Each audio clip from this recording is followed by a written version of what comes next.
this has been the worst. This has been the worst live stream I've ever done. I didn't unmute the microphone. Should we redo the whole thing? I don't want this whole thing to be up with like no, hold on, stop. No, stop. Forget about that. This is the biggest, I actually was so prepared this week. I did graphics, I planned stuff, and the whole thing was muted. So do we start over? Do I stop the stream and start over? Or do we just forever catalog that hold on, pretend you didn't see that. I gotta look at the chat more. What I do is I mute the fucking microphone during the little like starting soon segment. Because all I'm doing here is sitting here and swearing and saying awful things. No, I just mute the microphone because I'm like, I don't know, why not? And then I forget to turn the damn microphone back on. All right. I was so ready to be professional this week. All right, we're going to just redo the whole thing, shall we? We might as well keep going. This should be documented, right? Holy shit. I'm morbidly idiotic is the best way to describe me. What did I say? Do I just repeat the same things I said? I don't even remember what I said. Hi, welcome to JT Live. I literally said, when I was talking in the intro, I actually said, I'm prepared this week and that I knew what I was going to be doing. But I feel like, what is this? Are we like 10 minutes in? We can't leave 10 minutes of this crap. We're not going to restart it though, right? Please do more music reviews. Keep it. That was so long. I know I talk forever. It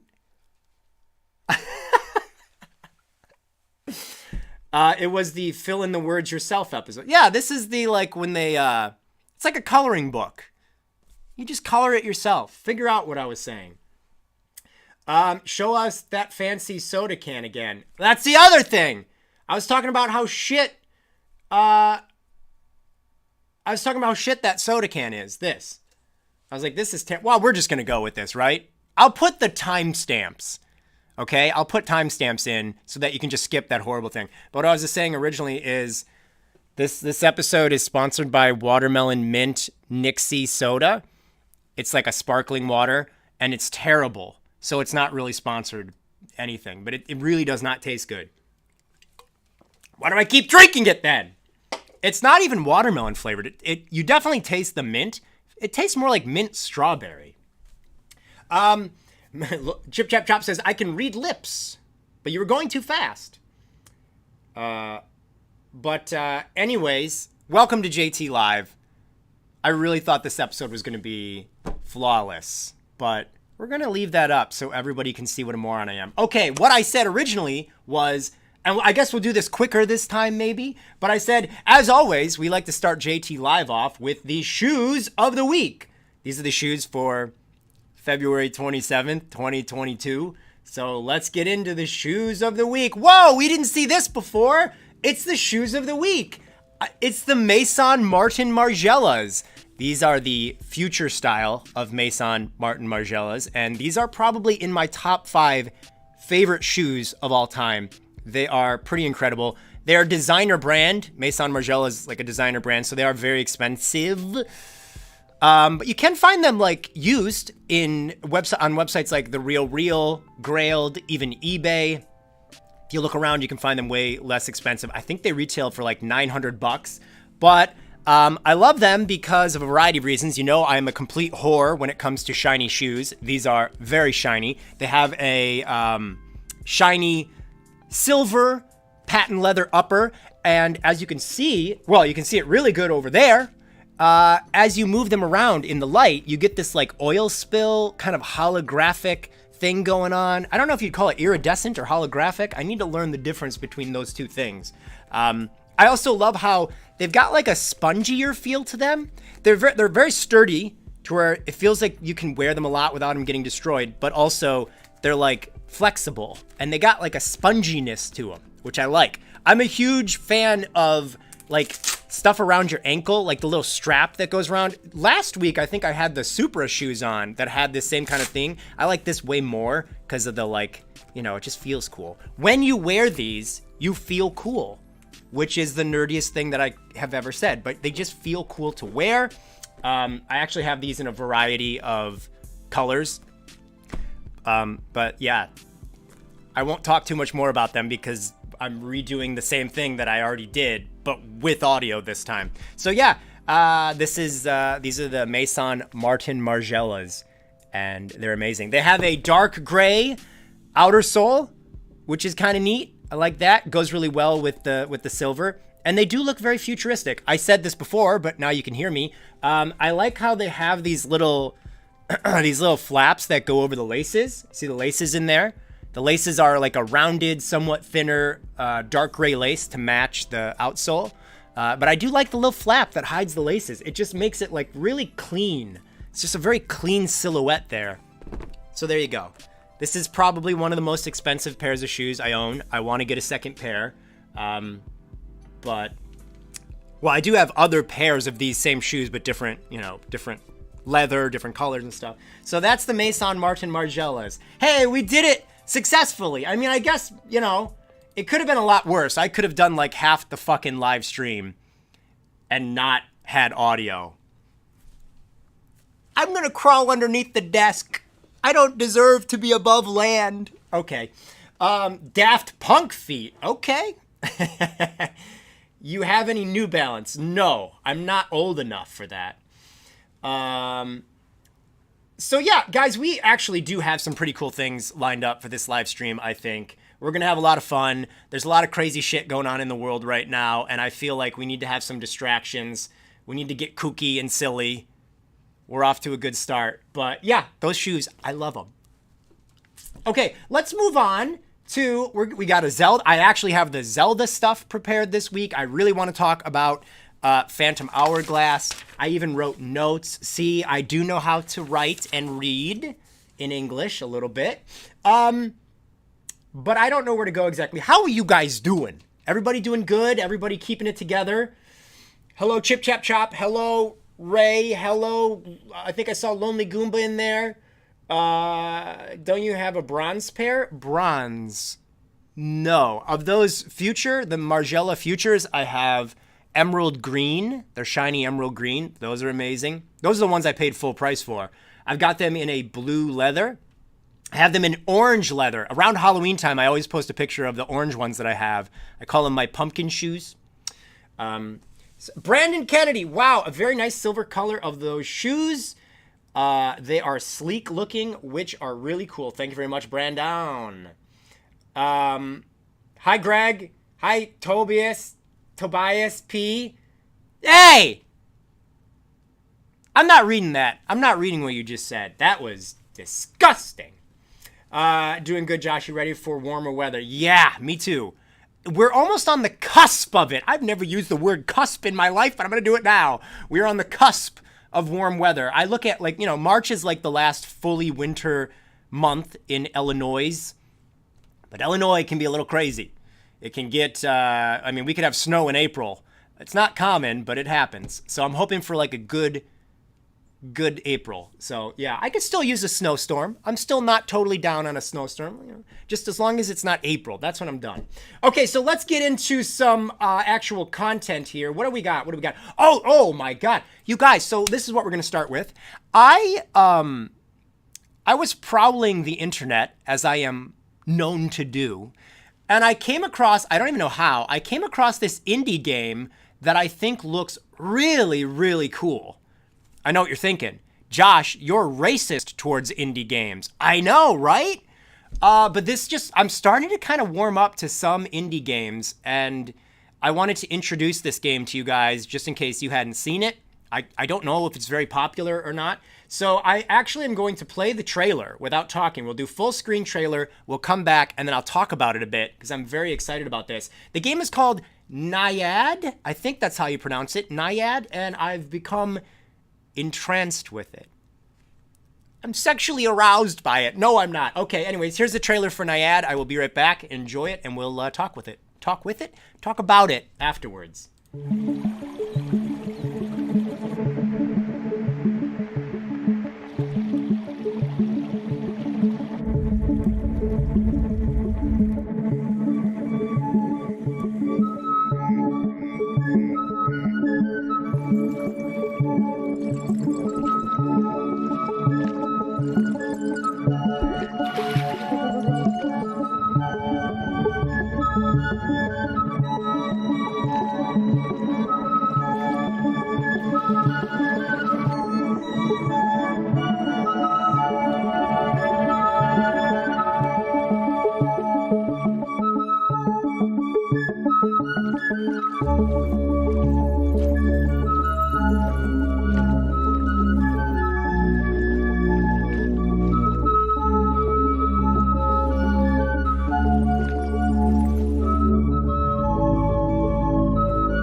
Okay, so is the mic re-enabled? Yes, it is. All right. So this game is really unique. I actually love the vibes and the atmosphere. Let's just play this while I chat about it.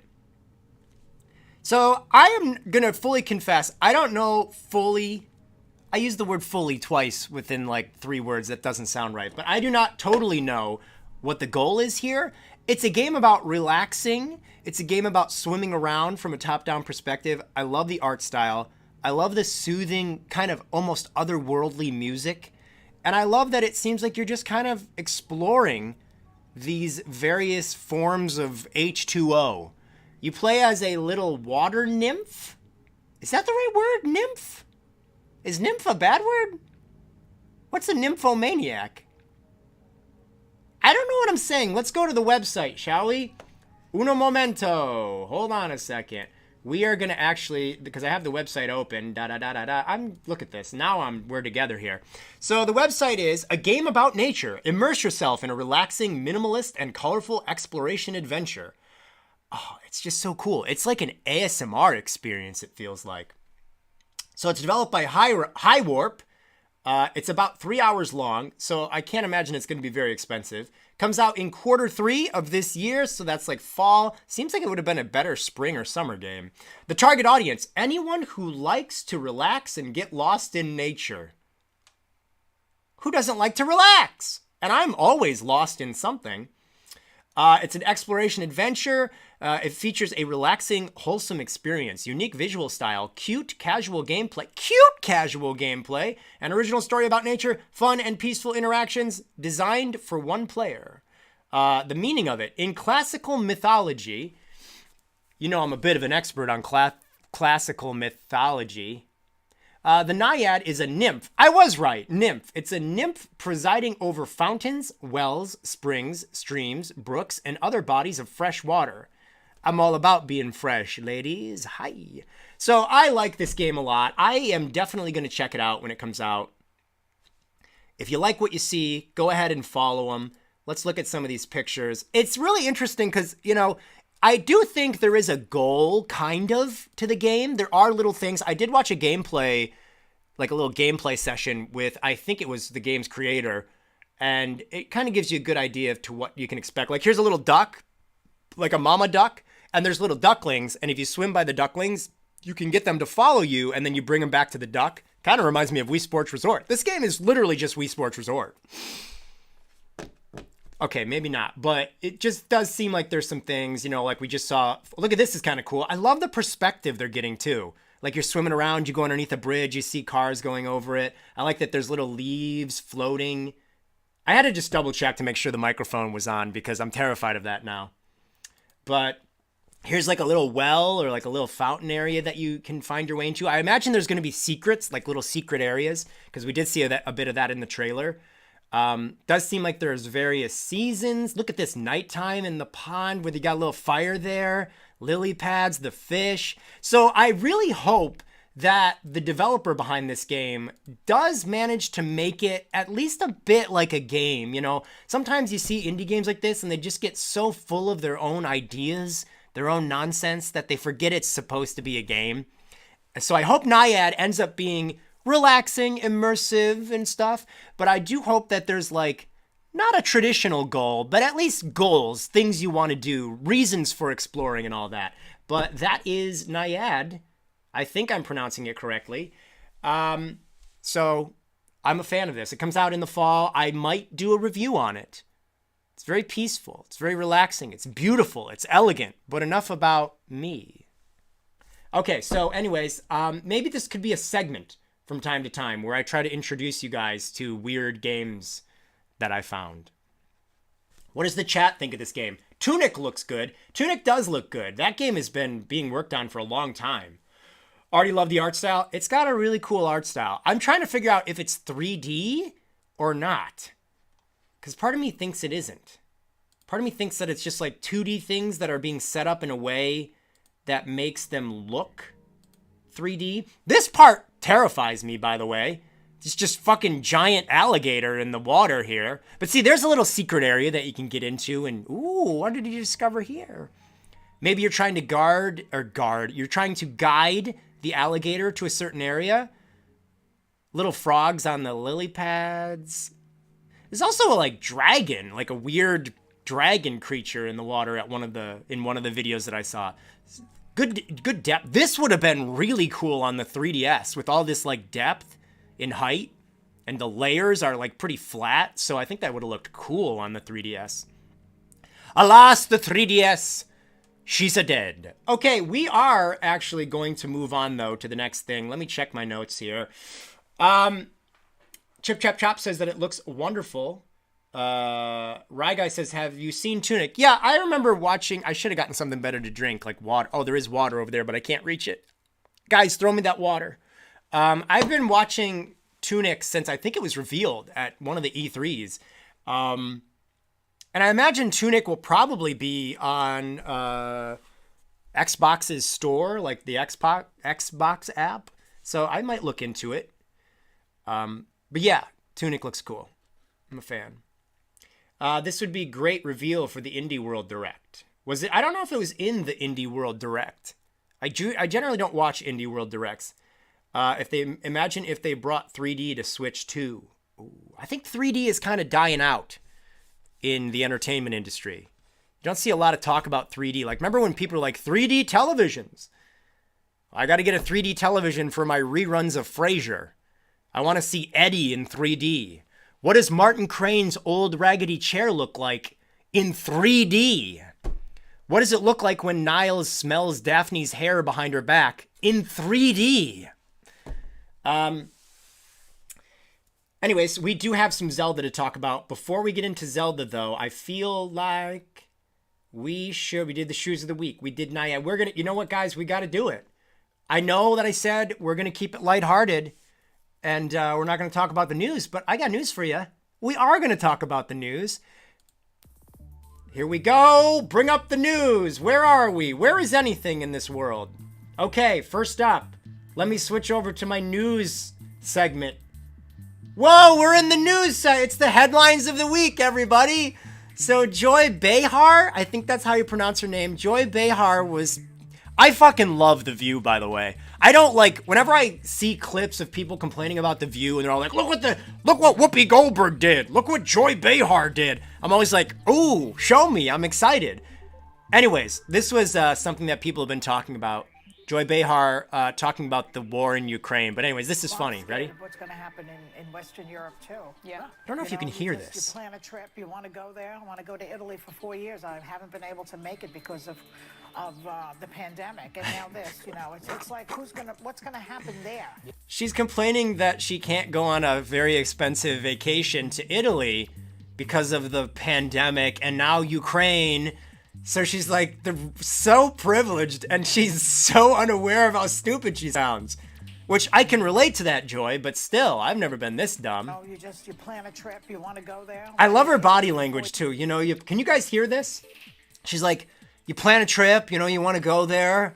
I've been waiting to go to Italy. Her trip to Italy is probably like fucking $20,000 vacation. This woman is wealthy beyond any logical means.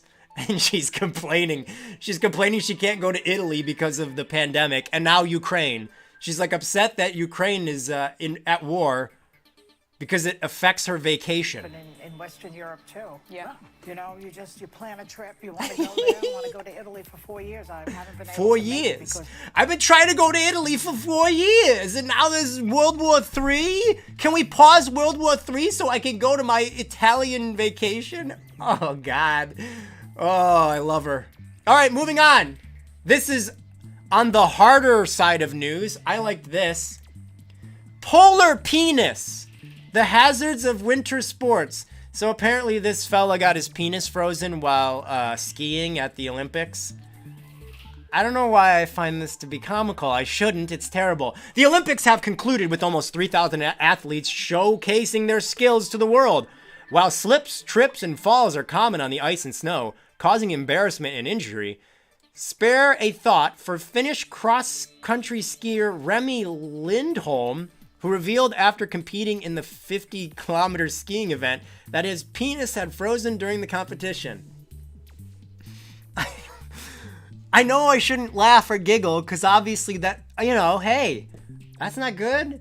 But there's something about a person's penis freezing that is weirdly comical to me. Because of the extreme weather in Beijing and also the communism and Marxism, officials reduced the race to 30 kilometers. Is it kilometers?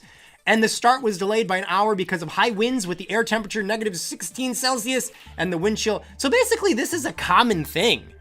This guy isn't even the first person to have his penis frozen while skiing. Why are you skiing if your penis is... Why don't you knit your penis a little sweatshirt? Get him a little sweater, little penis sweater. Cross-country skiers only wear very light clothing for the event. See, that's what I don't get. Why not change the rules to be like, okay, you've got to wear a certain like regulation style uniform and it's going to keep you warm. I'm assuming they wear very little so that they're faster and can travel further. But it's like, my dude, it's freezing. Your penis is going to freeze. Indeed, Lindholm suffered from frostbite to this part of his anatomy in Ruka, Finland last year. So this guy's dick keeps freezing. This guy's penis could chill a glass of Coca-Cola. So anyways, I just thought this was inappropriately comical. I mean, his penis has got to be fine by now. And I think the fact that it's happened twice makes me think, okay, we can laugh at you now because you knew better. Stop trying to be an Olympic athlete and start caring about your penis. Also, speaking of penises, you know, I like to talk about wieners, everybody. Look at this. Study finds that plastics could be shrinking penises. This is terrifying. So look at this. This is by The Sun. There are lots of reasons not to use plastic, but this one might come as a shock. Chemicals in everyday items, from household cleaners to food packaging, can damage a man's penis and make it smaller. This is serious, boys. We've got plastic all over the place. Dr. Andrew Pask and Dr. Mark Green from the University of Melbourne said in Australia, penis birth defects have doubled in recent years due to plastic use. Plastic water bottles. Look, you go out, you get a sandwich at the grocery store, it's in plastic. This thing is, look at that cretinous plastic trying to eat away at your penis size. I do get the feeling that this could be an article that's just written by like people who want you to stop using plastic. Like, this is the smartest thing that the global warming people have ever come up with. Like, how can we get people to stop drinking from plastic bottles? How can we reduce plastic? I don't know. We've tried some things. It's not working. What if we just say your penis shrinks if you use plastic? All right, let's try that. I don't know if this is bullshit or not, but I'm not going to take a risk. I'm proud of my member. It says, to prove the link, they looked at the results when humans and animals were exposed to the chemicals. They were specifically looking for a defect called hypospadia. Your penis is quaking just at me saying hypospadia, where the openings of the penis is on the underside rather than the tip, causing problems with function. So apparently all these like plastic chemicals change the location of your wiener hole. So like, you're going to have to do a lot of pretending that this is my penis, because I assure you, this ain't the size of my penis.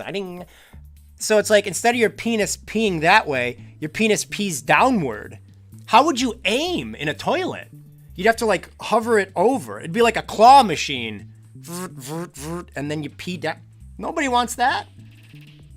Also, how would you would you be able to get a woman pregnant? Because your ejaculate would come out this way instead of shooting forward. This could be problematic. The pair identifies chemicals known to cause damage to humans that we consume through food or water. So yeah, not good. Analysis of 259 bottles from 19 locations in 9 countries across 11 different... Doesn't seem like this is a complete bit of research here, though. 259 bottles? That doesn't seem like a lot. I don't know. So that's something to just keep in mind. There's a study. There's been multiple studies. Also, I learned about this from Dr. Drew. Dr. Drew, who I have a lot of respect for, was talking about this. So I believe it. I believe plastic is shrinking your ding-dong. So maybe let's find... But then it's like, how do you sell this stuff? How are you going to sell water without plastic? We're all just doomed. We're going to have small penises and be at constant war. The future sucks. Moving right along. Okay, this is another good thing. We're going to end it on a high note after this one. So this was another stupid thing that some moron said. So here we go. Congressman, you say pull from a menu of options, but we heard from former DNI Clapper less than an hour ago. It says the time for, and I'm paraphrasing here. This guy is talking about Russia and what's going on with Russia. Secretary William Cohen. Dump the full gauntlet of potential sanctions on Putin. Why not? Talking about sanctions and things to do with Russia. Everything we do has to be aligned with our allies. And the fact that we were able to get the Germans to stop this pipeline, that's huge. That's U.S. leadership on the international stage. And Cardboard so is the future. move with our allies in NATO, but also countries like Japan. Get to the dumb part. Take quite swift and severe actions against Russia. But yes, on the table. So he's talking about actions that we should take. Wait a minute. Completely taking them. I'm not aware of what the audio for this clip is, if it's too high or too low. But he's talking about things that we should do. This is Eric Swalwell. This guy is a huge moron. I'm pretty sure this is the same guy that was sleeping with a Chinese spy, by the way. So it's probably worth noting that. So he's talking on CNN about what we should do to punish Russia and punish Putin. And one idea in particular that he says is so unbelievably insane. Out of the European I think it's coming up. banking system, which is known as SWIFT. Frankly, I think closing their embassy in the United States, kicking every Russian student out of the United States. That's it. That's the one. He's saying we should kick every Russian student out of the United States to punish Putin. That is the dumbest shit. This guy is making millions of dollars probably being a representative in our government. What a maniac. Their embassy in the United States, kicking every Russian student out of the United States. Those should all be on the table. Eric Swalwell, you get the JT Live Dipshit of the Week award. I do not give that award out lightly. So yeah, that is so unbelievable. Now, imagine if it was like darker skinned colored people that he was saying we should kick out of the schools. Like if there was some problem in Africa, Africa was doing something awful. And he was like, I think we should kick every African student out of schools. Amazing. To quote Jesse Lee Peterson, amazing. So yeah, that guy's a maniac. I have no idea how he's still around. Anyways, let's end it all with some good news.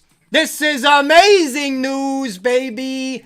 The ALF distribution rights are acquired by Shout Factory, which plans new wave of pop culture content tied to the 1980s sitcom. So, ALF is making a comeback, baby. So this is what we got going on here. Breaking news. You know I'm always going to be there for breaking ALF-related news. Deadline have just announced a multi-year deal with Alien Productions to distribute ALF in the USA with original broadcast versions of the episodes and much more. Patchett and Fusco, who is the creator of ALF, also the performer behind ALF, and much more, called the Shout Factory, the home away from Melmac that ALF has been looking for. We're looking forward to bringing you ALF in a totally new way with new content, unseen art, and restored footage not seen in 30 years. This is the moment ALF fans have been waiting for, baby. So it sounds like, so ALF is on DVD, like the entire series is on DVD. I have them all, but they're the episodes that are kind of like cut up. They're like missing segments from the original airing. So they're going to be, I'm assuming, putting them on a streaming service or selling them on DVD and Blu-ray. I'm really excited to see the full episodes. I'm also excited to see them like remaster them so they look even cleaner and nicer. It also sounds like there might be some more products. We have actually seen some new ALF products coming out this year. So 2022 is the year of ALF, baby. All right, so that is this week's headlines of the week. Let's go back to me and let's stop this fucking music that's been driving me nuts. Golly. That was the news channel music from the Wii, by the way. Get that the fuck out of here. God, I need a moment to think. Okay, I don't know. That was loud in my ears. Hopefully it wasn't I tested the audio for that before this, so anyways. I'm like a bird. I only fly away. We got the news out of the way. You know what? Should we get in? Okay, what do you guys want to do? We're at a fork in the road here, if you will. We can talk about my impressions with The Legend of Zelda Phantom Hourglass right now. Can go into that. Or what we can do is I can talk about my top 10 foods. You're getting them both in the live stream regardless of what you pick. But hide your cats, says Chip Chap Chop. But do you guys want to hear me talk about Zelda, or do you want to hear me talk about the things that I like to shove in my mouth? Which one should we do first? It's cold down here, by the way. It's always going to be cold down here. Even in the summer, my basement is noticeably colder. Phantom Hourglass. Foods. Zelda. Phantom Hourglass. It's looking like it's about even, but maybe more food. People want food. Let's go into the food, baby. I need to prepare that. Okay. Where is this? Whoa, a plate just appeared out of nowhere. So these are my top 15 foods that I like to eat. Just a little science fact for you. You need to eat in order to stay alive. So these are the things that I like to eat to stay alive in no particular order. I have to stop doing this. I do this a lot when I'm sitting here. It's like So these are my favorite foods. Number 1. Bing. Whoa! It's salt and vinegar chips. These are the ultimate chips. It gets no better. I'll take them in any brand. Right here, we've got the Lay's salt and vinegar chips, definitely popular. I also like them in kettled format. And then over here, we've got the Pringles salt and vinegar. I'm just a sucker for salt and vinegar. I love that it burns. It's very tangy. It's refreshing. It's wonderful. I love them.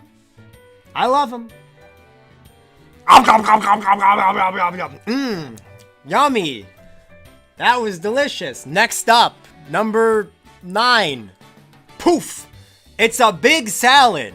I love a big salad. In fact, hold on a second. Wait, hold on a second. Wait. Ooh. Delicious big salad. It's so big you can't even see me. Yummy. Hope I don't drop it. Whoa, back on the plate. So salads are delicious and amazing. They're very nutritious. It's a great way to get a lot of goodness in your diet. Did that even work?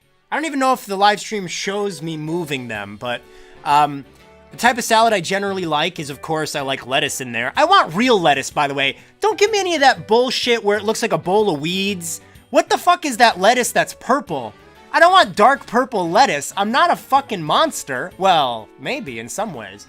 But I like a good, hearty iceberg head of lettuce. Bite into that thing like a child's chest. And then I like to put tomatoes. I prefer the little cherry tomatoes because when you bite them, it explodes in your mouth. Like you just, it's terrifying, but fun. If you're a psychopath like me, it's an enjoyable sensation. I also like broccoli, cauliflower, shredded cheese, a little bit of that. Give me some carrots. I prefer the carrots to be shredded as well. I like to put green olives in my salad too. That might make me a little weird, but I like a good green olive in my salad. Croutons are a sometimes thing. I mean, I'm not going out and buying croutons. And that is one of the downsides to salads. It's like you got to go out to the grocery store and you got to have like a fucking treasure map of everything you need to get to make a salad. And then the stuff dies in about 3 days. So it's very difficult to make your own salads. There used to be a salad bar at my local grocery store that I loved, but then China poisoned the world and they got rid of it because of, COVID. I'll risk it. If I get a salad with a little COVID on the side, what do I care at this point? I miss my salad bar. But a big salad, that's a meal. Now, I do like ranch dressing, because I'm a human being and I'm white. We all love ranch dressing. But it is more fattening. And if you get the low-calorie ranch dressing, it's fucking miserable. It's like, why am I even eating this? It tastes awful. It's like bitter or bland or something. So I do get... It's like an oil and vinegar mixture. It's like Italian dressing, and it's really low calorie. So I'm a big fan of the big salad. The thing about big salads, though, is they sometimes get swept up in a big wind. It's a little windy down here. Whoa, okay, bye, big salad. It was tasty while it lasted. Next up, It's a little chilly down here. Kadunk! Broccoli cheddar soup. Now, this is pretty much the greatest thing that mankind has ever invented. Well, this is number fucking 7, I think. This is number 7. They're in no order. I love Panera Bread's broccoli cheddar soup. Now, I know what you're thinking. Josh, I thought you were a vegetarian. You know they use chicken stock in that or whatever. Listen, I'm only human, and I can't resist it, okay? It's so good. It's so good, as Jimmy Fallon would say. I don't know anyone that doesn't like broccoli cheddar soup. When it comes to soups, this right here, hold on a second. Is it hot? Oh! It's a little hot there. This is the ultimate soup. I will never get tired of broccoli cheddar soup. I want to make my own someday. Do you like how I put a chunk of cheese and broccoli there so that it was more obvious what I was looking at? Anyways, let's pretend I have a straw right now. Boop. Oh, I just sucked up the entire bowl. But yeah, broccoli cheddar soup is good. Next up, this one's gonna be weird. Pumpkin pie with a dollop of whipped cream and cocoa. Now this isn't, I know what you're thinking. You have this in the summertime? No. This is a Christmas season treat. I let myself have this like maybe once a week in the Christmas season. But I gotta tell you, pumpkin pie with cocoa as the drink. Ah! It's so lovely! I actually combined these two things last Christmas season.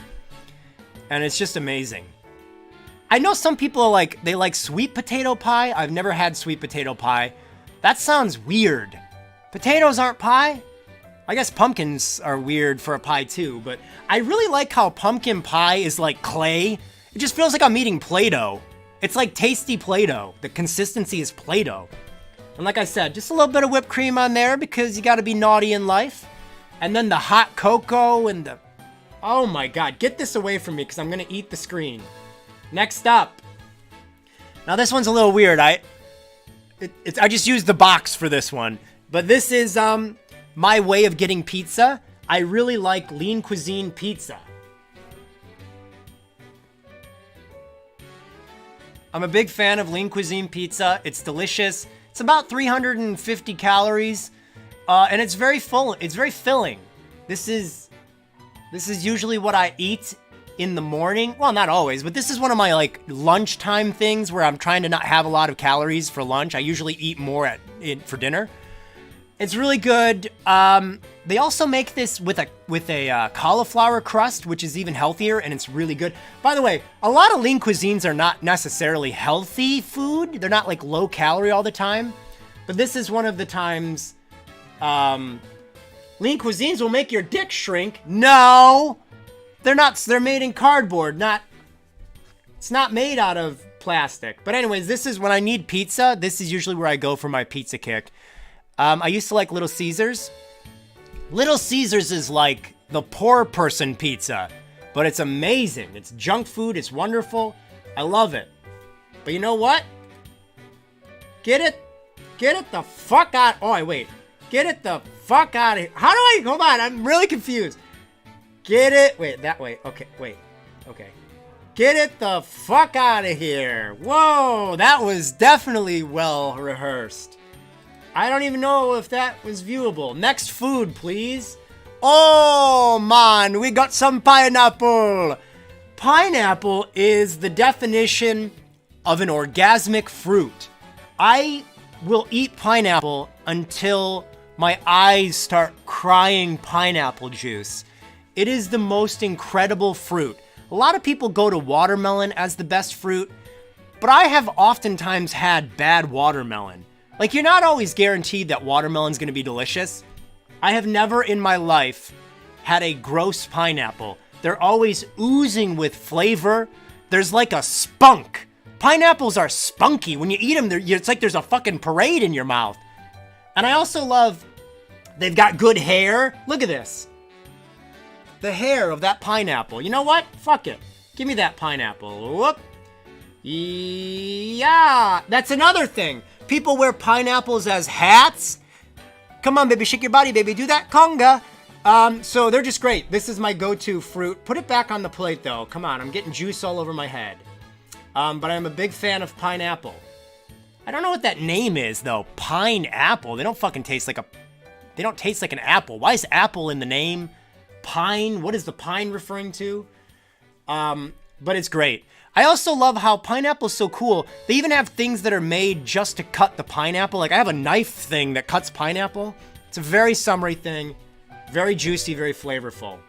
Next up. Now this one's naughty. This is naughty time. Hide the kids. This one's a naughty food. I don't like admitting that I love this. Ba-da-ba-ba-ba! McDonald's French fries are... When I reach a certain age, like maybe 80, if I live to be 80, let's all be real, I'm gonna kill myself by then, probably. I don't mean like suicidal. I mean like I'm gonna accidentally get killed somehow. But if I live to be 80, I'm just gonna shovel McDonald's fries in my face every single night. For those of you who might not know, I have a cheat night. Cheat night is essentially Friday night for dinner. I let myself get something naughty that I wouldn't normally eat. And it's been McDonald's fries, a large Coke, and an apple pie from McDonald's. And then I make a veggie burger here at home because I don't eat meat. But McDonald's fries are so... They're the most delicious poison that you could ever possibly eat. They're actually not that bad. I think they're like 400 calories for a large fry.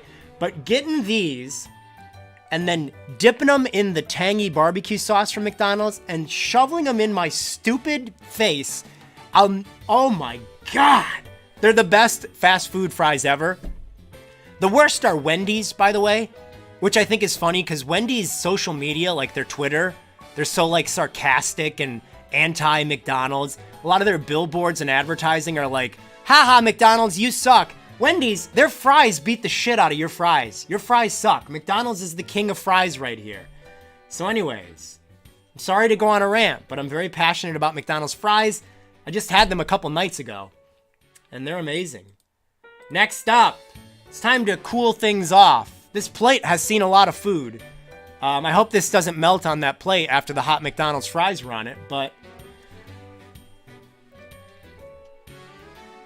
This is my favorite kind of popsicle. The orange creamsicle is delightful. I love popsicles that have little secrets inside. You know, you got popsicles that are just a popsicle, you suck on it, you can lick it, whatever you want to do. Thought we were done talking about penises, but you know what I'm talking about. I like a popsicle that's got a little sneaky surprise inside. This one, of course, has that. Right here, there's some little vanilla ice cream inside of the popsicle, and combining an orange flavored popsicle with vanilla ice cream, those go so well together. So I do have a lot of popsicles I like. I love the watermelon popsicles that have the little candy seeds in them, but they're not as good as an orange creamsicle. Even that name, creamsicle, it makes me smile. It seems inappropriate, but this is the ultimate popsicle right here. What am I doing? Why am I not holding it? Unlock. I like orange creamsicles. They are the best popsicle though. We can't debate this. I'm right. Just trust me. All right, moving right along. We've got 3 more. So this is number 3. These are in no order. Lonely Goomba says, to be honest, I just use an air fryer on cheap frozen French fries, and it generally tastes the same as McDonald's fries. You must have some really good frozen fries going on up there. My parents do have an air fryer. They use that a lot. I think I need to get one of those. I've heard good things. No Steak and Shake grilled cheese. No, I've got a problem with Steak and Shake. We'll talk about that later. All right, let's get some food on here. Now, this is my favorite kind of bread. Banana bread. Banana bread is the best. I'm going to tell you a little story. I don't want to get my hands in the food. Oh, what the hell? I've been putting my arms in the food this whole time, and they're all sticky and gross.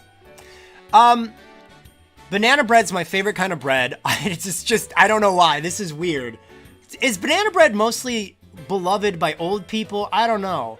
But what happens is my grandma and my mother make amazing banana bread, and they'll make it, every so often. but I don't want to eat banana bread because it's obviously not good for you. I try to stay in shape these days, but no matter what happens, like they'll be like, oh look, I made you, my mom will be like, here, I made you banana bread when I go over there. I'll be like, I don't want banana bread, Mom. I told you I don't want to eat this. I don't eat like this. And then I like look down in my hands and I'm like shoveling it into my fat fucking face. It's like, wait, what? I don't want to eat this, Mom. I'm like Squidward eating the Krabby Patties. So I can't blame them for constantly making it. Well, they make it about every 3 to 4 months, but still. Another thing I love about banana bread is it's like gooey. There's like a weird stickiness to it. It's like mushy. You could turn it into like, you could smash it back into dough. I just love the consistency of it. It's a little sticky.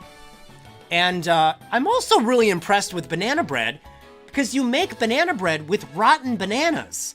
Now, I don't think they could be rotten to the point where there are like actual living organisms forming inside of the mold or something.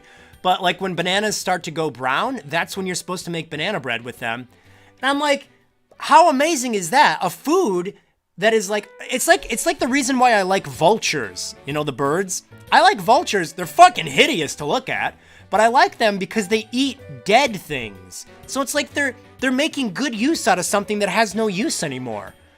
So I like that about banana bread. Banana bread is the vulture of the banana bread is the vulture of the bread kingdom. No, oh wait! I forgot. I had a mustache for this. I put so much work into preparing this, and I forgot my mustache for the food segment. Okay. Okay, next up, get rid of the banana bread. Next up, veggie patties. I'm a big fan. I'm a big fan of veggie patties. I try to. I'm a big fan of veggie patties. Okay, buffalo chicken veg. Fuck it, it's not working. Buffalo chicken, because obviously I don't eat meat. So I don't get to eat chicken patties or hamburgers, cheeseburgers, but they make a lot of fake. Now my upper lip is sticky. It's from all this food I've been eating. But this is really good. I buy the Morningstar brand of fake meat patties. And I think, I don't even know what meat tastes like anymore. It's been as of next month, it's been 10 years since I ate meat. I'm not like bragging. I'm not trying to like guilt people into not eating meat, but I'm pretty proud of that. But the buffalo chicken patty from Morningstar brand is so good. So I do love me a good buffalo chicken patty. There we go.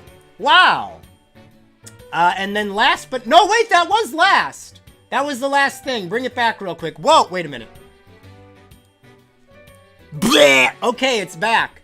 So, somebody says no protein. Pizza Parker says no protein. Are you kidding me? There's tons of protein in this shit. Actually, there's more protein in a lot of the stuff that I had here tonight than what there is in meat. This probably has more protein than real meat. I do limit the amount of these that I eat, the amount of fake meat that I eat, because there's a lot of soy in it. And I think there's like a lot of data that suggests a lot of soy for a man is not good. So I do, I'm not like constantly eating them, but maybe like 1 or 2 a week for sure. But anyways, shut this fucking music off again. God. So those are my 10 favorite food items, and I spent some time on that list, so I'm going to stand by that list. Those are the things that bring me pure joy. Those are things that I generally eat a lot. Let's get rid of that. Get rid of the plate. There we go. So, yeah. Boy, that was an ordeal. Being a right-wing vegetarian/vegan is so frustrating. Wait, what? Why? Why is that frustrating? That doesn't make any sense. I'm a Mediterranean. JT, say something encouraging about the Russia-Ukraine conflict. What should the United States do? They should watch JT Live every Sunday at 4 p.m. Meat generally has better protein even if there are less grams than supplemental stuff. Regardless, good on you for getting your protein and eating good shit. There's also, if you've seen me naked, which most of you have, you'll see that I'm clearly doing okay body-wise. I'm not malnourished. But I'm not one of those vegetarians that's like fucking preachy. You know, I'm not going to be one of those people that's like, you should be vegetarian or you should be vegan. I don't care what you are. If you want to eat meat, go for it. I'm not telling you how to live your life. I would suggest not doing it, or at least I would suggest maybe having like some days out of a week where you purposely don't eat meat. Give it a try. Expand your horizons a bit. But again, at the end of the day, I'm not here to tell you what to do. Can't believe I forgot the mustache. Well, hello, hope you're doing great. We are doing fantastic.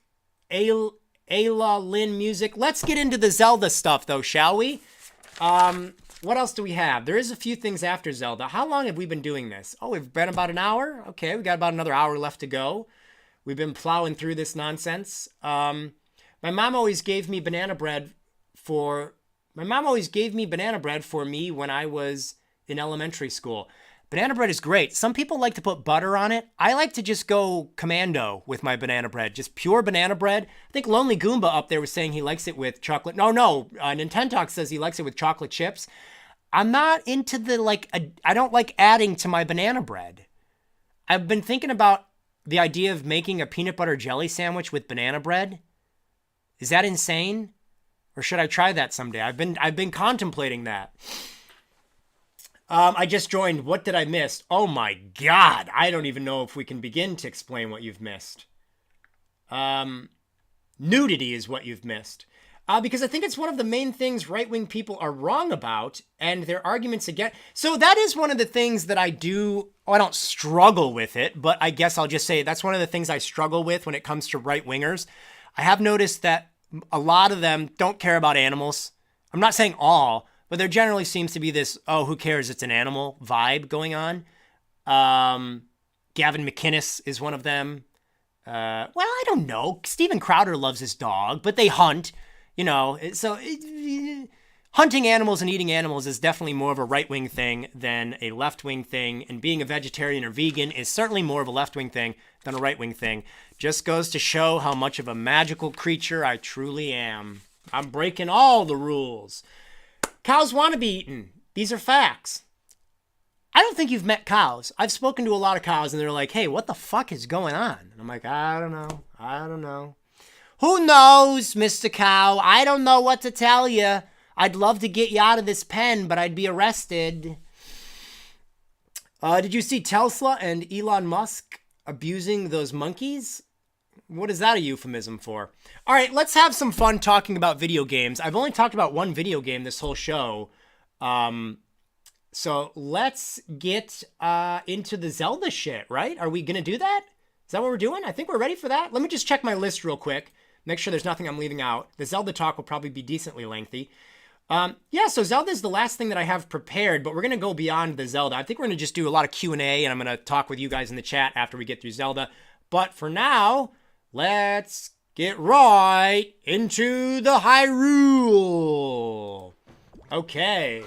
So, one of the things I've been doing a lot is playing a lot of virtual console games. By the way, let me know how the audio balancing is. Make sure the game's not too loud. I balanced it before recording, so it should be fine. Before going live. This game is really surprisingly good. I didn't go into it thinking it was going to be bad. I guess I don't need this anymore. I didn't go into this thinking it was going to be bad. But I didn't go into it thinking I would be addicted to it, which I kind of am. I think Phantom Hourglass is meant to be like a successor to Wind Waker, and that's very obvious. So I've got some notes. We're going to do it with, we're going to go over the gameplay, the visuals, the audio, and then some of the replay value. This is not a full review. This is just kind of my impressions. The first thing I noticed about, and by the way, that footage is just going to be random stuff that I put together. I'm not going to talk about it as it's being shown. I'm sorry, that would be kind of difficult and annoying. The best thing about Phantom Hourglass, I would say, is certainly the way that it takes advantage of what the DS is all about. The touchscreen controls, the two screens, even the microphone is taken advantage of at certain times. I think that is truly what makes it so fun and enjoyable. I miss the days when games used to be designed around some kind of control gimmick. I know there are people that don't like that. Arlo recently made a fucking video, which is absolutely horrible. Get ready for the drama. Arlo made a video where he had one of the shittiest takes I think I've ever heard, where he's essentially suggesting that Nintendo not make game systems or controllers that change the way games play because it makes it harder to port them on future systems. So it's like he's saying, Nintendo, stop being Nintendo. Stop with your control innovation and just make boring, typical games so that little Jimmy in the year 2057 can download the game, which he's not going to want to do anyways. But it's just like, what the fuck are you talking about, Arlo? Anyways, I digress. And the reason I mention that, of course, like I said, is because Phantom Hourglass pretty much lives and dies by the unique control scheme. So first of all, the sword combat in this game is so cool. You just tap on the enemy, and if you're within distance, Link will lunge at the enemy and hit them with the sword. Feels really satisfying to just click on an enemy and then, yeah, and he lunges after him.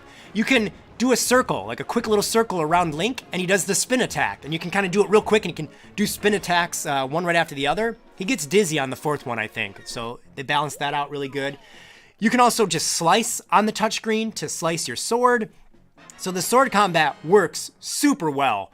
Also, the movement is handled purely through the stylus on the touchscreen. I did not think I was going to like that.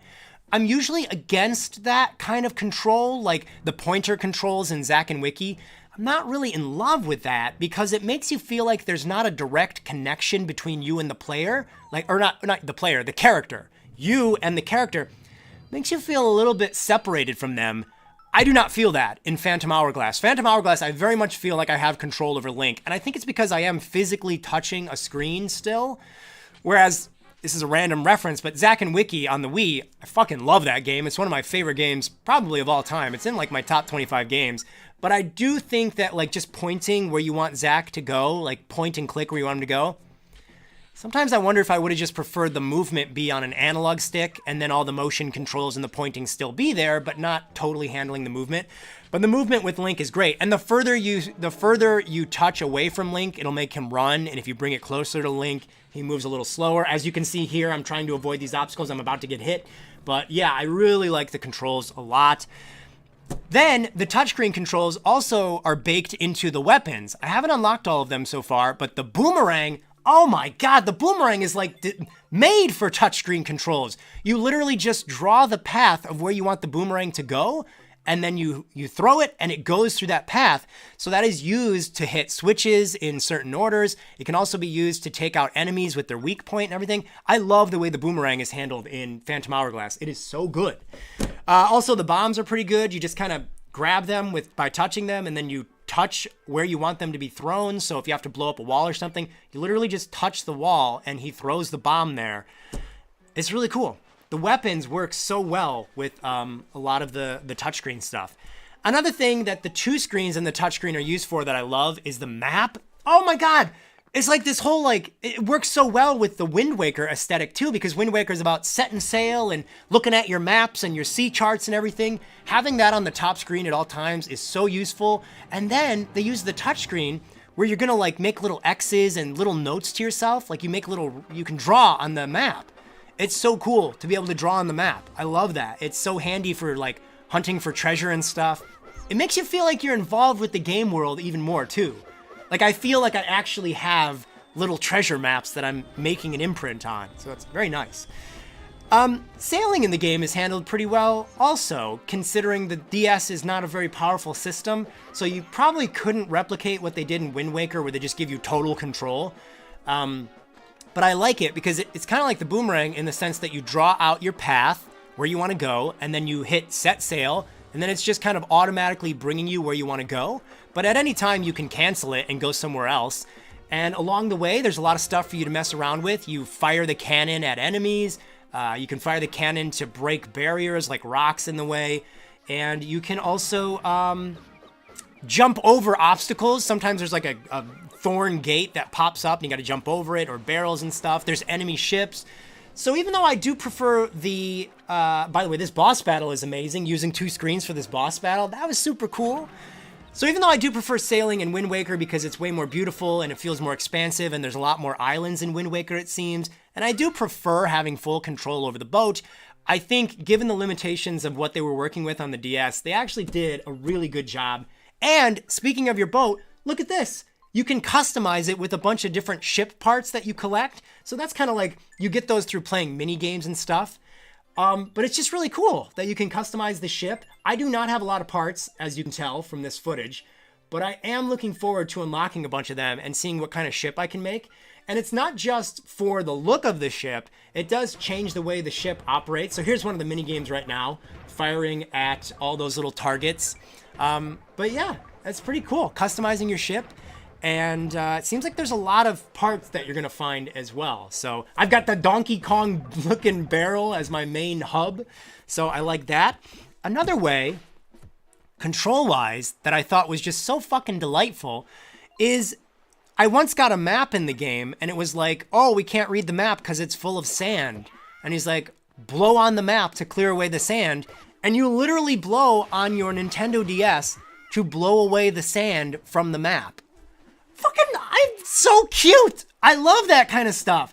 I would hate to be the person that's like, oh, I gotta blow on the map. Oh, I gotta use all the touchscreen and stuff. What? That's so fun and clever. I had like such a big fucking stupid smile on my face when I realized the game wanted me to literally blow the sand off of the treasure map. So I hope they do more of that in the game. Oh, there's also areas where you have to blow, I think, to blow out torches. There were like 2 torches in front of a dungeon and I had to blow on the screen to blow them out. I'm a sucker for this kind of control gimmick stuff that Nintendo used to be about. And that might be one of the reasons I don't love the Switch. There's a lot of reasons I don't love the Switch. But the Switch just feels stagnant. There's no real control innovation going on with the Switch. So yeah, I love the gameplay and the controls. I love how they use the DS features like crazy. And I think they did a good job formatting The Legend of Zelda Wind Waker to an experience that works on the go and on the DS. One thing I will say control-wise that I don't love is rolling. In order to make Link roll, you have to do like you have to like go to the edge of the screen and quickly like make a little circle or just like rub the edge of the screen. It's really hard to like line Link up with something and then do that. It doesn't work so well. It's not totally broken, but it's not as satisfying as every other control mechanic that's in the game. But sometimes you have to like roll into a tree to see if something falls out of it, and you know, it doesn't feel as smooth as the rest of the controls. The boss battles in the game, really quickly, I will talk about those. I have been showing them, but I've done 2 of them so far. One of them I did just last night or just yesterday afternoon, which was like this 2-screened boss battle between Link and a giant flying squid monster, and you had to throw the bombs into the little cyclones so that they would blow up to the top screen and hit the monster, but you had to, of course, time it based on where the monster was hovering, and it was just so cool. Like a 2-screen boss battle and throwing something on the bottom screen to go up to the top screen. Really satisfying, really fun. It was pretty easy, but that might be because I am literally the hero of time. Nothing is difficult to me. But no, that was a cute boss battle. And there was another boss battle, which again, I've shown these in the footage, but the other boss battle was, there were these 3 little demon ghouls, and you had to get them to join together so you could fight them, because you couldn't fight them individually. And you use the boomerang to do that. You know, you target each one, and then you'd bring them together, and then you could hit them. The trick, though, was that you had to look at the top screen to figure out what order you're supposed to boomerang them. So the way you figured it out is they have little horns. So you do the one with the 1 horn, then the 2 horns, the one that had 3 horns. So you'd go 1, 2, 3, and you'd bring them together. All the while you're having to avoid being hit by their attacks. So it was really cool. A lot of fun stuff going on there. Very clever. I actually look forward to seeing what other kind of boss battles in their game. Again, this isn't a review. These are just my impressions of what I've played so far. Holy shit, Link just found a Force Gem. Oh my god! That's going on eBay. But fucking delightful gameplay. Having a blast. I'm addicted to it. Let's move on a little bit to talking about the game's visuals. They ain't great. Obviously, it's a Nintendo DS game, so what can you really say about it, especially when it's blown up on a TV screen, or... I'm playing this, by the way, on the gamepad. That's something I should mention before we go into any more detail. I'm playing this on the Virtual Console on the Wii U, so they have a variety of ways that you can display Nintendo DS games. I won't go into them now because we did that like last week, but I've been playing it with the gamepad, held on its side. I hold it with one hand, and then I use the stylus. So it works very well, very, very well. That's the way I've been playing it. Okay. The game's art style does an okay job of replicating certain things from Wind Waker when you're out on the ocean. Looks kind of like Wind Waker, not as pretty, but, you know, it does get the job done. And then, of course, the characters. I'm a big fan of the characters, which I think is what I was looking at right now. Wait, this is where you blow the screen. There you go. Look, that's me blowing dust off of a treasure map. I love it. The characters look pretty good, too. They definitely look like the Wind Waker characters, lower polygon and more pixelated, but they look good. I don't like how big Link's eyes are. They made Link's eyes too big. I don't know what they were doing there. But characters are something that I appreciate in the game. I love the Wind Waker look to characters. I think they are genuinely my favorite characters in any Legend of Zelda game. I like others, but I think Wind Wakers are the most fun. I just love the way they look. And so it's really fun going into this game. I feel like I'm discovering Wind Waker characters that I never got to see before. So, big fan of the character designs. I'm always excited to see what new characters I'm going to bump into. But I was saying the game's a little ugly, and one of the reasons for that is, especially when you're just like out on an island, a lot of the color palette is kind of like grayish, brownish. It looks a little faded. I'm not in love with the choice of colors for a lot of this game. This looks fine in the dungeon, but I've noticed a lot of the, you know, like I said, when you're just like out in the grass is kind of an ugly color. The dirt is kind of an ugly color. It's a bit of an ugly color palette in a decent amount of this game, which is especially weird because Wind Waker looks so gorgeous as far as the colors and all that go. But yeah, and there's the squid boss looking pretty cool. Sometimes, yeah, I just feel like, his colors are a little pukey. But it is impressive for the DS what they managed to pull off here. It's funny because I have started playing Animal Crossing Wild World for the DS on the Virtual Console for the Wii U. And one of the things that stood out about Wild World to me that is shocking is how horrible it runs. Wild World feels like it's running at like 20 frames a second. It is not running at 30 frames a second. It is fucking choppy. This game is not choppy. This feels like it's running at about 30 frames a second. It feels smooth, especially for a DS game. So I am impressed with the fact that they got this running at a pretty good frame rate that doesn't hurt your eyes. But it is pixelated, you know, but that's kind of what you expect with a 3D Nintendo DS game. But yeah, I like the way it looks. Look, I mean, this looks pretty good. For, you know, they somehow managed to recreate the ocean sailing on a DS. That's nice.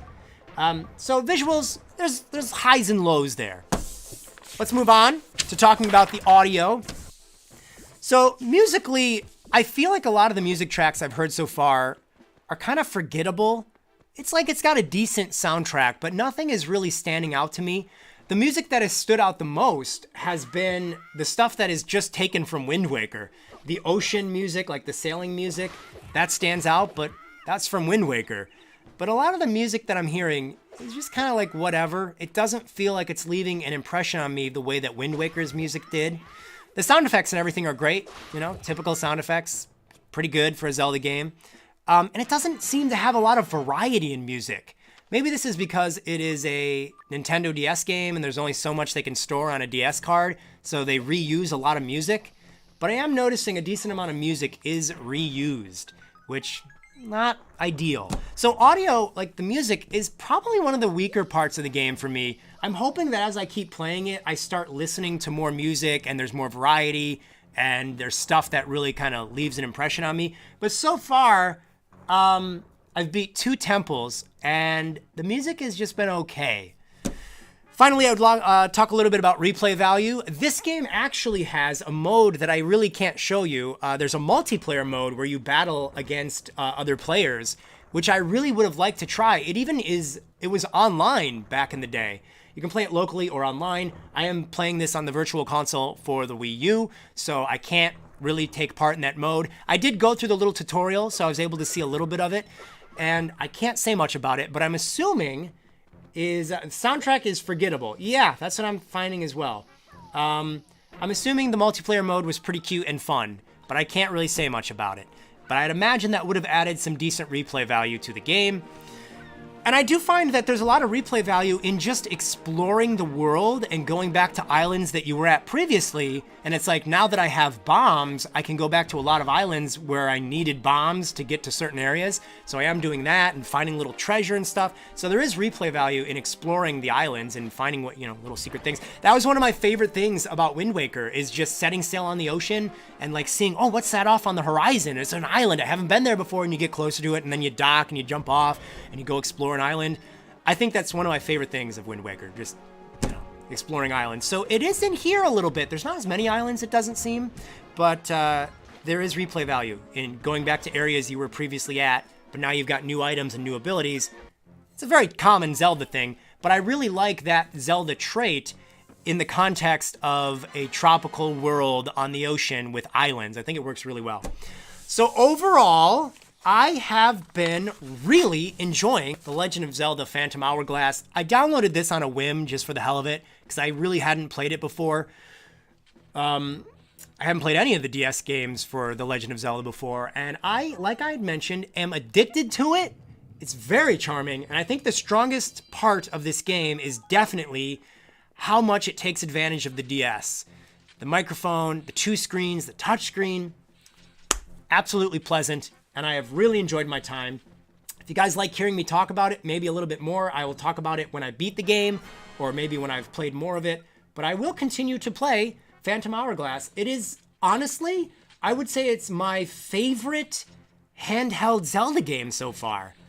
And it's, I don't know how I would rank it overall, but it's the most fun Zelda handheld experience that I've had. So, good stuff. Yay for The Legend of Zelda Phantom Hourglass. I think we're going to do a little bit of Q&A here for about 30 minutes. Just hang out, chill. I'm going to pay attention exclusively to the chat. But that is everything that I have prepared for this week. Aside from the intro, where I talked without the microphone being active, I feel like we had some good stuff prepared for this week. We got a lot of stuff done. So let's just bring up the chat here. I'm going to bring it onto the other screen so I can see you guys easier. And I'll read through some of the stuff. If you guys have any questions or anything you want me to comment on, any drama you want me to get involved with, or if you want to know what my favorite thing to stare at is, go ahead and ask. What is that, a glare? What is going on there? Josh, are you going to review Wii Sports Resort next after this game? That is something we were going to do. Thank you so much for bringing that up. That is something on my agenda here. Let me just pull that up. So I am going to review Wii Sports Resort to answer your question, but it's not going to be until the summertime, and it is going to be a very detailed review. We're going to really go into it. It's going to be a scripted one and everything.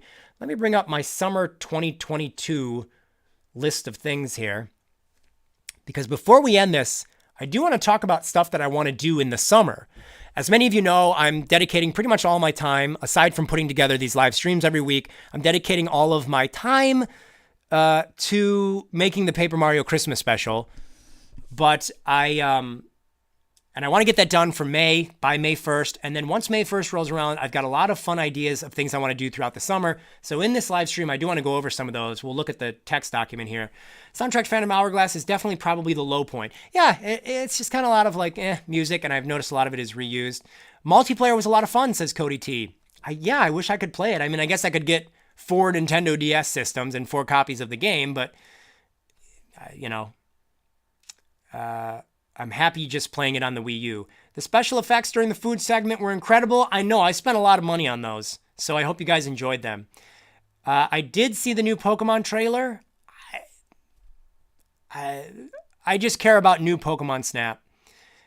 DS prices are really bad right now. Does that mean they're really high, like really expensive? Because there are 30 Nintendo DS games on the Wii U, so you might want to jump on that.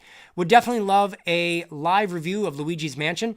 So I am actually going to do... So the games that I'm going to review on the live show are going to be games that I wouldn't normally do a whole review on. So just kind of do it live. But I am going to do a review this Halloween season for the original Luigi's Mansion. It's going to be a big review, scripted, really going to go in depth. I do have plans to do that. You don't need 4 copies of the game? Ooh, very interesting. Just use DS Download Play. $200 for Pokemon Heart Gold? That's pretty pricey. I'm thinking of buying the Japanese version of Cubivore. Cubivore, as far as I could see, is the most expensive GameCube game. But if you buy the Japanese version, it goes for like $50 or so. So I might get it. Even though I did play Cubivore and I was kind of not totally into Cubivore, it was just sort of okay. I'd like to own it at least before it becomes expensive even in Japan. It's already kind of expensive in Japan at $50. But yeah. Graphics don't really faze me that much. I mean, I think Phantom Hourglass looks good. I mean, I'm visually stimulated by it, but I think the color palette is a little faded and a lot of the times. And of course, it's pixelated, and but they did a good job of bringing the Wind Waker feel to the DS, which is very impressive. It just obviously doesn't look anywhere near as good as Wind Waker did. Wind Waker HD, oh my God. I'm actually going to be playing that probably in April. I've got it like locked and loaded. I'm ready to play it. Is Phantom Hourglass better than Link Between Worlds? Yeah. I think I'm having more fun with it. Yeah. I do really like Link Between Worlds, but that didn't really use a lot of the hardware. Just kind of felt like a 3D Zelda, like 3D as in like 3D effect. I do like it, but I'm just like more giddy with Phantom Hourglass with the controls and all the little things. I'm also a sucker for Wind Waker, so Cubivore is like an investment. Yes, chip, chop, chop. Cubivore is like buying gold. I'm not putting my money into gold. I'm putting my money into copies of Cubivore. The music tracks are a lot better in Spirit Tracks. Okay, I might consider getting... I probably will get Spirit Tracks because next year it won't be on the Wii U. You won't be able to download it on Wii U next year. So I probably will just buy Spirit Tracks just so I always have it. But I, of course, went with Phantom Hourglass because I figured it's smarter to go with the first game. What's your favorite Mario sports game, and what new sport should Mario be in? My favorite Mario sports game is Mario Super Sluggers on the Wii. I absolutely love Mario Super Sluggers on the Wii. I think it is the best Mario sports game by a long shot. It's very, very well designed. Mario Baseball as a franchise, I love both of those games. I want one on the Switch. I want a new Mario Baseball. What new sport should Mario be in? I think American football would be pretty good for Mario. I think the aesthetic and the extremism of Mario Strikers is what they should have used for a Mario football game, like Mario American football. It would have worked really better. But I think that would be fun. Mario football, like a football game, but with like wacky arcade aesthetic. I think that would be really good. Wii Sports Resort is better than Wii Sports, the original. Yes, that is very true. Can we expect any new items on your Etsy shop? I actually have been working on artwork. I've been doing a lot of like sketches and doodles and paintings that I will probably be dropping on the Etsy in March, probably in like a week or two. I'm going to drop a lot of it on there. I'm probably going to bring back the Super Mario Sunshine inspired beach bags and the Animal Island beach bags in the spring. What else have you gotten on the Wii U eShop? I've been getting a lot of Game Boy Advance stuff. Yeah, Nintendo Talk, I got... Let me see if I can remember off the top of my head. I think I posted a picture on the community tab of... Oh, this is probably going to play music. Oh, no. Okay. So the games that I've got, I don't even have to remember off the top of my head because I posted my menu. So I got Animal Crossing Wild World recently because I want to do a video about Wild World. I don't know if it's going to be a review. It'll probably be a review live instead of a scripted one. I, of course, got Phantom Hourglass. I bought New Super Mario Brothers for the DS. The reason I did that is I am going to review that game in like a scripted review. I got Mario Party DS, which I've been playing a lot of. Star Fox Command. I've got Yoshi's Story. Mario and Luigi Superstar Saga. I got Mario vs. Donkey Kong for the Game Boy Advance, which is maybe my favorite Game Boy Advance game. I'm going to review that in the early summer. I've got Mario Party Advance. I got the Game & Watch Gallery collection thing. And I think that's and I got Earthbound. But I think I might have had Earthbound. I think that's everything I've got so far. But I am definitely going to pillage the Wii U eShop to get as much as possible, as much as I want. I kind of want to get some of the Wii games they have on there. Like I don't have Pikmin 2 on the Wii, which I feel like I should. I have it on the GameCube. But I am definitely looking at the Wii U eShop as being a pretty important thing to be purchasing from. I don't have a 3DS anymore. I probably would be purchasing from that as well. What's your favorite Disney game on Nintendo? Recently been watching some of your old Fold videos. Found the Goof Troop and Up videos really funny. What is my favorite Disney game on a Nintendo console? Oh, I really like, obviously, DuckTales for the NES. But even better than the original is the remaster they did. They did a remake of it, and it was on the Wii U. And that is actually currently downloaded on my Wii U. That's really good. I like that a lot. So I'd probably go with the DuckTales Remastered for Wii U. I know that's multi-platform, but that'd probably be my answer to that. I was really hopeful for Disney Infinity. I liked the first Disney Infinity. I thought it was going to be super cool. And then as that franchise went on, they took it in all the wrong directions, and it was super disappointing. No Dr. Luigi? No, I'm not a huge fan of the Dr. Mario type games. I like puzzle games, but I don't really like Dr. Mario that much. Would I like to see a new Mario and Sonic Olympic game? Probably not. I feel like they've done it. You know, the Olympics don't often add a lot of new events, so it doesn't really make sense to do... Like, how many winter versions are there? 3? It's like 3 or 4 Winter Olympics, 3 or 4 Summer Olympics. I think they probably tapped that well as far as it can go.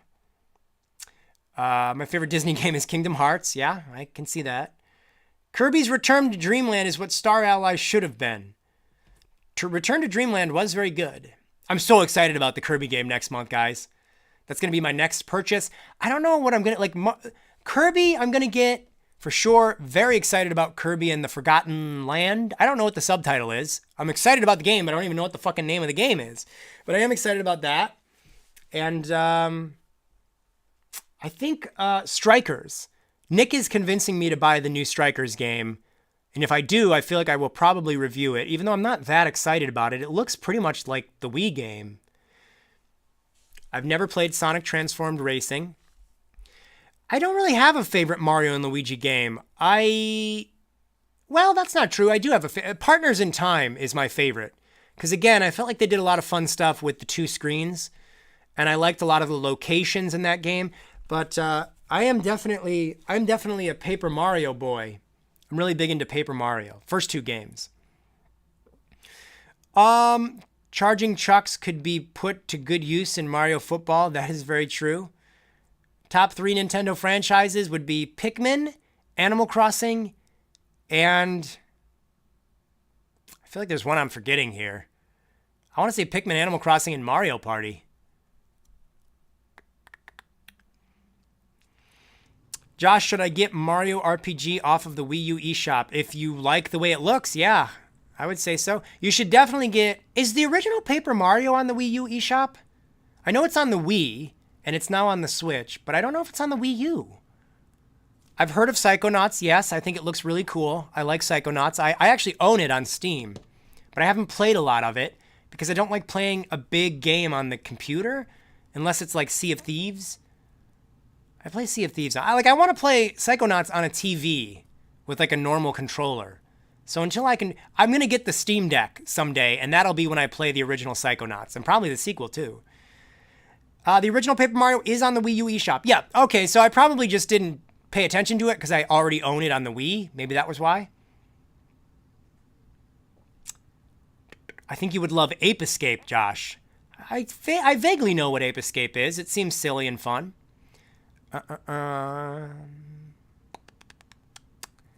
Rip Alpha Dream. Alpha Dream is gone.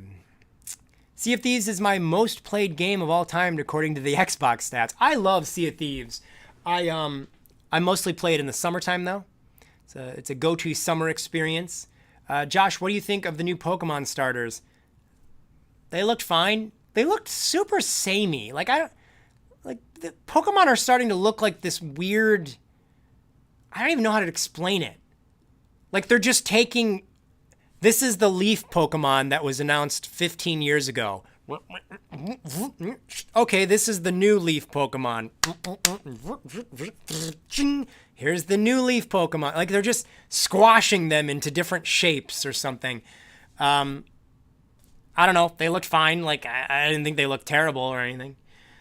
I don't know how you can get excited about Pokemon anymore. Like, a mainline Pokemon game, I don't really know how that's exciting. It seems like it's the same fucking thing all the time.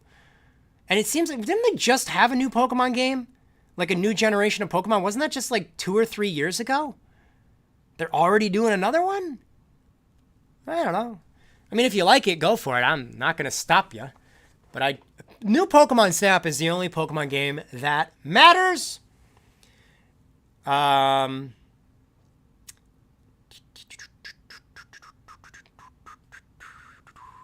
we are going to actually new generation every 3 years. Yeah, I don't know if it seems like that's way too often, but they're making money off of it and people still love it. So I get why they do it, but creatively, I just don't know how I could be interested in it every 3 years.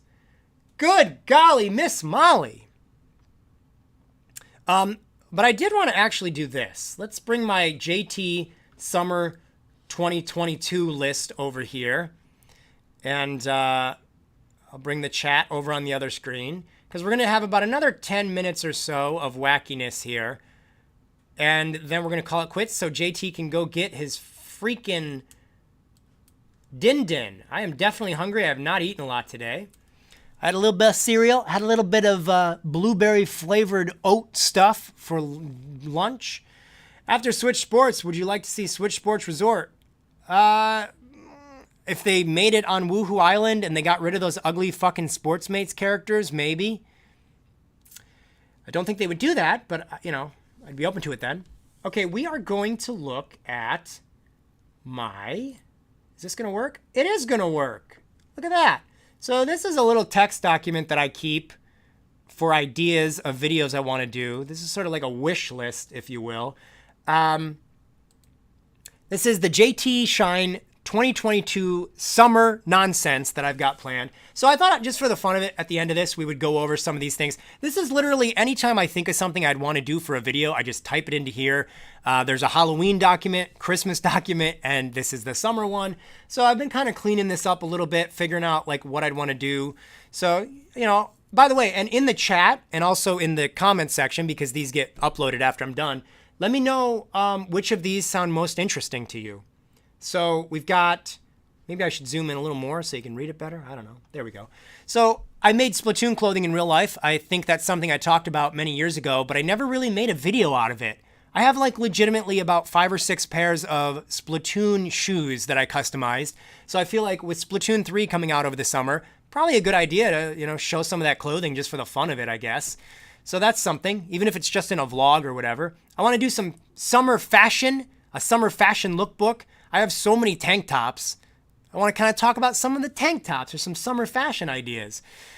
There are some really cool shark board games that I used to play in my youth in the 90s. One of them is called Shark Attack, Shark Mania, Shark Bite. So I want to just get a bunch of shark board games, sit in a nice little cozy setting with Nick, get a few cameras positioned, hit record, and just play some board games for the fun of it that are all themed around sharks.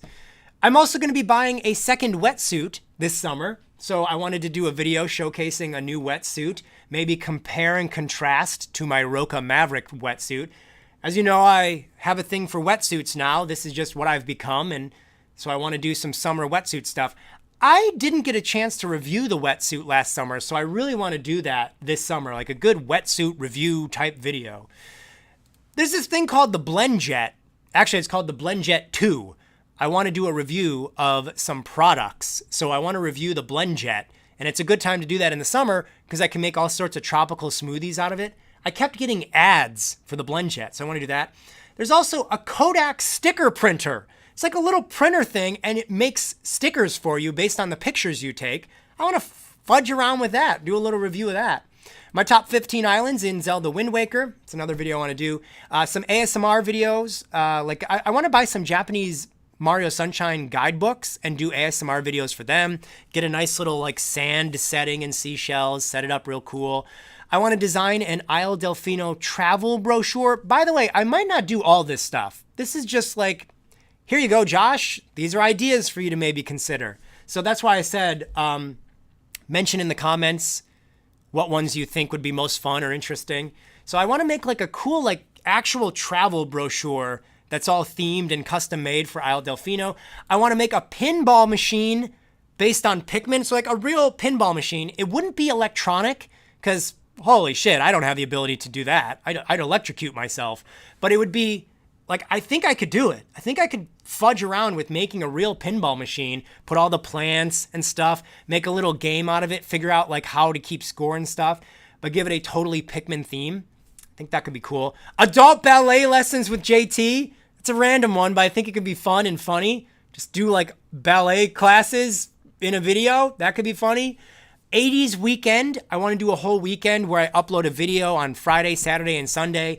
And those videos would be themed around the 80s. So one of them would be about NES games. Maybe some aerobics workout stuff that's very 80s. My toy collection of 80s things. And also, I would sit and do a painting of Alf. So those might be like multiple things in one video, or maybe they're their own video. I haven't figured it out. As you can tell, there's a comma there so that I can add more to it. So I would try to come up with more things that are related to the 80s that I could do for a weekend in the summer. These are the game reviews that I want to do. New Super Mario Bros., Mario Party DS, Mario vs. Donkey Kong, Wii Sports Resort, Mario Golf Toadstool Tour, Mario Super Sluggers, Doshin the Giant, Endless Ocean on the Wii, Giftpia, and I also wanted to do a review for Wave Race 64 and Blue Storm. I might combine those into one video and make it kind of a review of the series, or I might just focus on one of them. I don't know. Let me know. But I played Wave Race last summer a bit, and I was really blown away by how fun and different it was. And it really made me want Nintendo to make a new Wave Race game. But those are the reviews for games that I want to do. And these would be like full-fledged reviews. They wouldn't be like, shoddy, off-the-cuff reviews. I would script them and they'd be detailed. They'd have that typical format where it's like gameplay, visuals, audio, review, conclusion. So those would be like legit JT BitBlock style reviews there. And I'm already working on the new Super Mario Brothers ones. These would probably start in like April. So this would be from April to the end of summer. These would be the games that I want to review. I would also throw in Kirby. The new Kirby game would be there. Mario Strikers. But I am contemplating, it's funny because I talked about how I wanted to do game reviews again, and then I threw it out the window because I was so annoyed and depressed trying to do a game review for Animal Crossing New Horizons. It was stressful. I hated it. And I was like, oh, I hate this. I don't want to do this. And then I just threw it out the window. But I started realizing that I do want to do reviews for games that I like. All of these are games that I like. And that doesn't mean I'm just going to praise them and give them 9 out of 10s. But it does mean that I like those enough to really want to talk about them in a scripted review style. So maybe I'm not going to totally throw the idea out of returning with a lot of game reviews. So we'll see. And if I do this, I'm going to like stockpile them and then release them after they're all done. So I would like to have like at least 4 of them in advance. So we'll see how that goes. But let me know. Let me know. I also got some arts and craft ideas. Doshin the Giant. I want to make this like, I don't even know how to describe this. It would be like bamboo. I'd make a bamboo frame, and then I would make flowers out of like construction paper and pastel watercolors, like make my own foliage, and then make Doshin out of like fabric. I want to make like a homemade looking Doshin the Giant portrait, like a big thing that looks like it was made by like island people from the game. So I think that could be really cool. I can see it in my head. I've been wanting to do that for multiple years, so that might happen. Super Mario Sunshine, I want to make an automata because it's the 20th anniversary of Mario Sunshine. I did my detailed review last year, so I've got to do some stuff for it this year in the summer. So I want to make an automata, which is an automata is this thing that you animate by like cranking it and it like moves and stuff. It's like an animatronic, but it's hand powered. Search for automatas. They're really cool and they can get pretty complex. I want to make one based on Mario Sunshine. And the little idea that I had there is maybe like a Pianta on an island that's dancing. So we'll see. I want to make Pink Panther ice cream bars. There's a whole thing about that. I've been trying to do that there's Pink Panther ice cream bars that are official, but I can't fucking find them. I've been trying so hard to find them. I'm doing a whole video about it. I can't talk more about that, but it might end up where I just have to make them myself. I want to make little shark head pillows out of like silver vinyl and put those up on the Etsy. I want to attempt to do a Bob Ross painting, like one of the ocean Bob Ross paintings, get a nice cozy atmosphere, try to do one of those. I've never done a Bob Ross painting, so I want to try it. And then these are just some vlog ideas that these are things that are small that I figured could be in a vlog. I'm going to make a little garden in my backyard for critters to eat out of.